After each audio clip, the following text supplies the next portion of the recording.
Senator Daines from Montana is recognized for 5 minutes. Mr. Chairman, thank you. I do want to join my colleagues in expressing extreme concern with the nomination of Professor Omarova to head the Office of Comptroller of the Currency. Professor's extreme views on energy, her desire to nationalize retail banking, to place government officials on private company boards, have the government set price controls on food, gas, and other everyday goods, and her hostility toward innovation in the digital currency space are just a few of the reasons that Montanans and the Americans should be very concerned about this radical nomination. What is said in the past, what is said in academic writings, what we say publicly matters. And you can't run away. A nominee can't run away from what they've said in the past, was it an academic setting or not. Each one of us here has run for public office. What we've said in the past, what we've written in the past matters. And that's what we use as a basis to determine if someone is qualified or not to serve in these very important capacities. In March of 2021 seminar, just 8 months ago, Professor Omarova stated with regard to oil, gas, and coal companies that, quote, "We want them to go bankrupt if we want to tackle climate change," end quote. That's very clear. In May of this year, Professor Omarova went further and called for debanking these industries, stating that, quote, "The way we basically get rid of these carbon financiers is we starve them of their source of capital," end quote. These are chilling statements and beliefs, and I believe they are disqualifying for someone seeking to hold such a powerful office. The fact that President Biden would even make such a nomination further solidifies how radically liberal and out of touch the mainstream views of the White House are.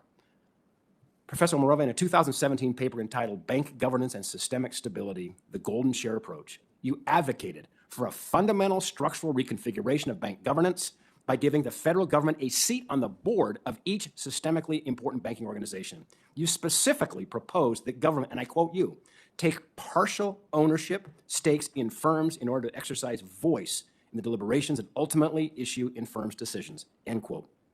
You also propose giving the federal government power to manage financial institutions directly if certain conditions are met by, and I quote, "grant direct but conditional management rights to a designated government representative on the board of each affected institution."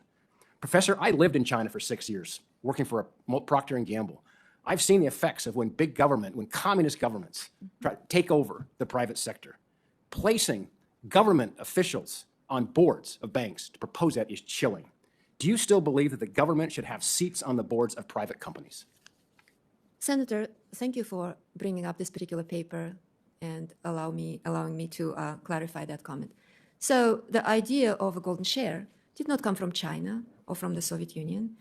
In fact, to me, it came from reading about Margaret Thatcher's government, their decision to introduce the golden share mechanism with respect to the newly privatized in the 1980s strategically important companies.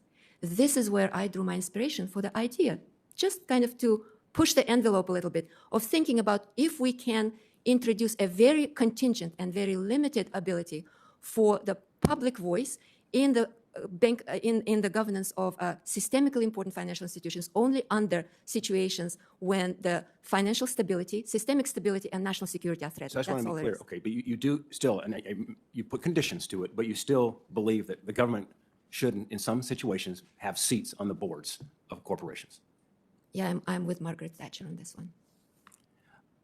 I can't speak for Margaret Thatcher here this morning, but I got to believe if Margaret Thatcher had a vote on your nomination, she would be opposed to it. Returning to your comments earlier this year saying you want oil and gas companies to go bankrupt.